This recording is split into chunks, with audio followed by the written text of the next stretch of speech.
let's step over and we're gonna take a look at our Pocono rainbow trout over here. Okay.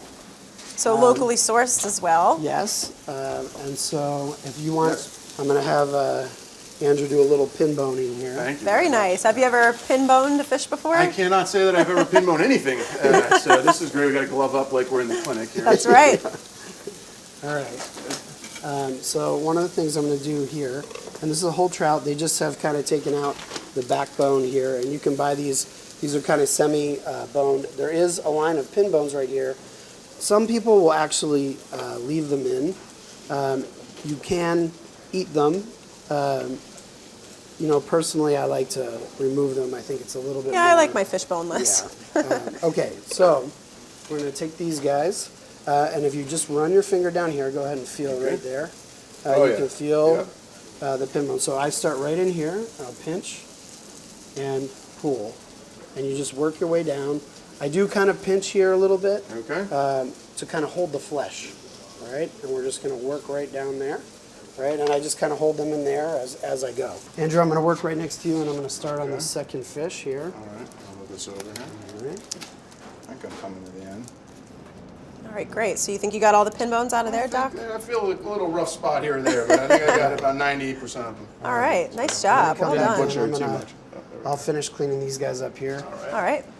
So I'm just going to take the tails off. Now, there's another thing. You could, like, once you pin bone them, I like to take some of these extra little fins off the side. Okay. But you can cook them whole, head on.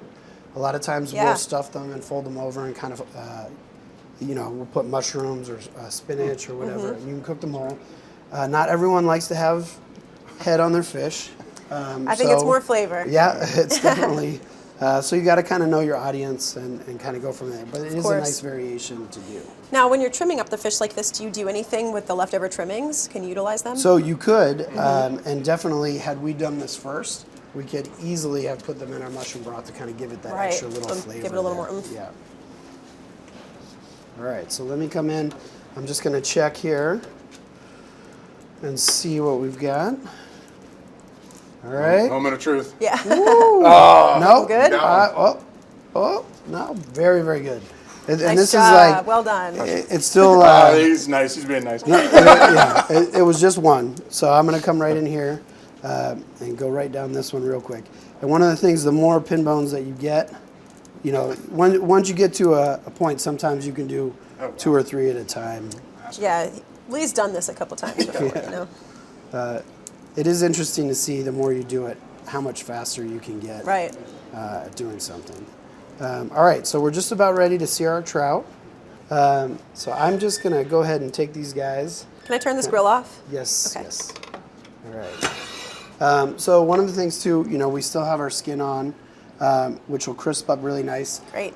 Some people don't always care for it. So one of the things that I like to do is when I cook my trout, I actually, I'll do half skin side down for a nice crispy skin, and then I'll do half up, which allows us a really nice caramelized flesh side. Nice. So you can kind of pick through how Best of both worlds. Yeah, best of both worlds. I guess it's hard to get it both on one fillet because they're so thin. Right. Excuse me. And this is one of the things that happens so quick. Right. So we'll come over here, and I think we're just about ready to sear. I'm going to go ahead and just add some salt here. Okay. And I always season one side of the fish first. And then we'll season the second side just before we flip it over. I'm going to add this is a little white pepper. So we'll go ahead. We have a little bit of blended oil here. Okay. And I'm just kind of enough to cover the bottom of the pan. I'm going to grab my fish spat out of here. Now I notice you're using a cast iron skillet. Is that important for this? So for me, at most of my restaurants, anytime we're cooking any protein, we always use cast iron. And it maintains its heat the best. Yeah. It's even, it's hearty, it's a workhorse.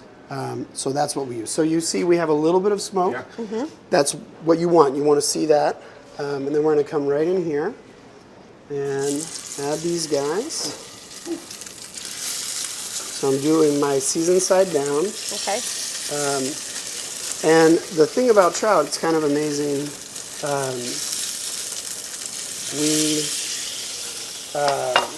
they cook so quickly. Yeah. All right, so we have it in there.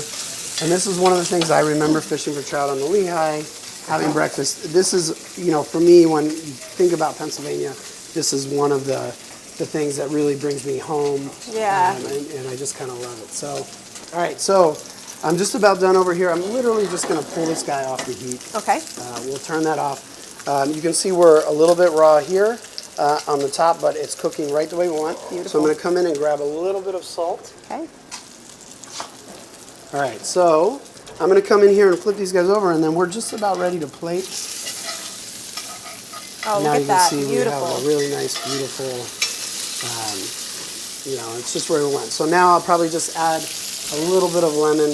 Okay. All right, and I always do just a touch of sherry vinegar because it's going to go really well with everything. Always with the double onions and the double acids.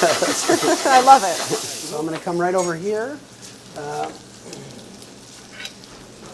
And we'll go ahead and grab our fish out.